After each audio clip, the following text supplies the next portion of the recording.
இப்போ நம்ம 11ஆம் இடத்துல, அதாவது லக்னத்திலிருந்து 11ஆம் இடத்துல நமக்கு வந்து மாந்தி இருந்தால் எந்த மாதிரியான பலன்கள் அப்படிங்கிறத பற்றி இந்த பதிவில் பார்க்க போகிறோம். இந்த வீடியோவை ஸ்கிப் பண்ணாமல் பாருங்கள். ஏன்னா பரிகாரம் வந்து நம்ம வீடியோவோட முடிவில் தான் சொல்லியிருக்கோம். இந்த 11ஆம் இடத்துல மாந்தி இருந்தால் என்ன பண்ணணும்னா, நம்ம எல்லாரும் சொல்கிற இந்த 11ஆம் இடத்துல மாந்தி இருந்தால் சிறப்பான பலன் தான், இல்லைன்னு சொல்லலை. ஆனால் அந்த உறவை பாதிச்சதுக்கு அப்புறம் தான் சிறப்பான பலன். எந்த உறவு? 11ஆம் பாவம் என்பது மூத்த சகோதர உறவு. அப்போ மூத்த சகோதர உறவு அப்படிங்கிறப்ப அந்த அவர் இருக்கிற வரைக்கும் அவரோட ஒரு நெருக்கமான ஒரு அந்யோன்யமாக ஒரு ஈடுபட முடியாது. அடுத்த மூத்த சகோதர உறவு எப்படி இருந்தாலும் பாதிக்கும். இந்த லாபஸ்தானம் அப்படிங்கிறது 11ஆம் இடம். லாபத்தை எல்லாம் கொடுக்கும், ஆனால் என்ன கொடுக்காது? நிம்மதியை கொடுக்காது, சந்தோஷத்தை கொடுக்காது, திருப்தியை கொடுக்காது, போதும் அப்படிங்கிற மனசு இருக்காது. ஒரு 10,000 ரூபா லாபம் வந்தால் பரவாயில்லையா நீங்கள் நினைப்பாங்க. 10,000 ரூபா லாபம் வரும். 10,000 ரூபா வந்தோன்னா மனசு சொல்லும், ஏன் இன்னொரு 10,000 சேர்த்து வந்தாங்க தான். அப்போ சரி பரவாயில்லன்னு அது இன்னொரு 10,000 சேர்த்து கொடுக்கும். இப்போ ஏன் ஒரு 50,000 வந்தால் பரவாயில்லையா இருக்குமா? அப்போ என்னன்னா திருப்தி அடையாது. அப்போ தேடல் இருந்துக்கிட்டே இருக்கும். வாழ்க்கையில் ஏதோ ஒன்று தேடிட்டே இருப்பாங்க. எதுக்காக தேடுறோம், என்ன தேடுறோம் அப்படின்னு தெரியவே தெரியாது. ஒன்று இல்லைன்னா ஒன்று அப்படிங்கக்கூடிய அந்த மாற்றங்களை கொடுக்கக்கூடியது அந்த 11ஆம் பாவத்தில் இருக்கக்கூடிய மாந்தி. அதாவது தன்னுடைய எண்ணத்தையே மாற்றிட்டே இருப்பாங்க. ஒரு நிலையான ஒரு எண்ணத்தில் இருக்க மாட்டாங்க. நிலையாக இருந்தால் தான் அது சந்தோஷமாக துக்கமான்றது தெரியும். அப்போ நிலையாக இல்லாமல் அது அந்த இடத்துல என்ன பண்ணுவாங்க அப்படின்னா, அந்த எண்ணங்களை மாற்றிட்டே இருக்கும்போது அவங்களுடைய அந்த மனம் மாறிட்டே இருக்கும். அப்போ திருப்தி இருக்காது. அப்போ எதுலேயுமே ஒரு பற்று இருக்காது. இந்த 11ஆம் இடத்துல இருக்கக்கூடிய மாந்தி இருந்தது அப்படின்னா, இந்த ஷேர் மார்க்கெட்டு இந்த அதிகமாக லாபம் வரும் அப்படின்னு சொல்லி நம்பி போய் செய்யக்கூடிய வேலைகளை கட்டாயம் தவிர்த்துக்கோங்க. கண்டிப்பாக அதனால் உங்களுக்கு என்ன வராது? பணம் வரவே வராது.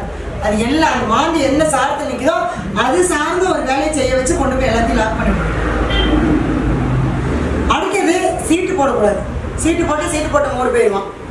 இல்லை அடுத்தவங்களுக்காக ஏதாவது சீட்டு கட்டிட்டு இருந்தீங்கன்னா அந்த சீட்டு அவன் எடுத்து போயிடுவான், நீங்கள் தான் பணம் கட்டணும். இந்த 11ஆம் பாவம் அப்படிங்கிற ஒரு விஷயத்தில் மட்டும் நீங்கள் கை வைக்காமல் இருக்கணும். சங்கத்தில் வந்து தலைவராக போடுறேன், செயலாளராக போடுறேன், பொறுப்பாளராக போடுறேன், எந்த பொறுப்பும் வேணும்னு கம்முக்கு வந்துக்கணும். இல்லைன்னு வச்சுங்களேன், போடுவாங்க, நல்லா தான் இருக்கும், கடைசியில் அது நமக்கு பகையாக போயிடும். அப்போ இந்த மாதிரியான விஷயங்களுக்கு இந்த 11ஆம் பாவத்தில் இருக்கக்கூடிய மாந்தி சிறப்பை கொடுக்காது. இந்த சகோதர உறவு அப்படிங்கிற ஒரு உறவு இழந்ததுக்கு பின்னாடி தான் அந்த மாந்தி பகவான் அந்த கர்மம் அதோட போயிடும். அதுக்கப்புறம் தான் இவங்களுடைய வாழ்க்கையில் நல்லா இருப்பாங்க. சொல்லுவாங்க, எங்கள் அண்ணா இதானதுக்கப்புறம் தாங்க என்னோட வாழ்க்கையில் ஒரு முன்னேற்றம். எங்கள் அண்ணன் இன்னைக்கு வரைக்கும் தெய்வமாக பார்த்துக்கிறான். அதெல்லாம் கிடையாது. உங்களுடைய அந்த மாந்திக்கு அவர் ஒரு பரிகாரமாக இதாகிட்டார், அவ்வளோதான், பரிகாரம் ஆகிட்டார். அப்போ மூத்த சகோதர உறவு சரி இருக்குது. இதான் பிரச்சனையை அனுபவிச்சுட்டு இருக்கிறோம்.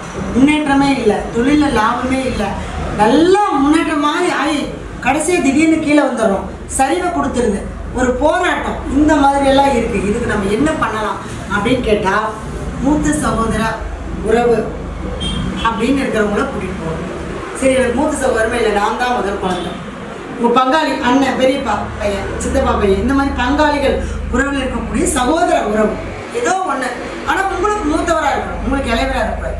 அப்போ அந்த மூத்த சகோதர உறவை கூட்டிகிட்டு போய் அங்கே அந்த மயானத்தில் ஒரு மாலை, பூ, துணி வாங்கி போட்டு தேங்காய் பழம் உடைச்சி வச்சு சாமி கும்பிட்டு, இதோடு என்னுடைய அந்த 11ஆம் பாவத்தில் இருக்கக்கூடிய அந்த கர்மா நிவர்த்தி ஆயிடுச்சு, என்னுடைய அந்த தோஷ நிவர்த்தி ஆயிடுச்சுன்னு சொல்லி ஒரு பிரார்த்தனை பண்ணிட்டு வந்தீங்கன்னா, முதல்ல என்ன பண்ணணும்னா, இந்த 11ஆம் பாவத்தில் இருக்கக்கூடிய அந்த கர்மாவை தீர்க்கறதுக்கான ஒரு வழிகளை காட்டி கொடுத்துரும்.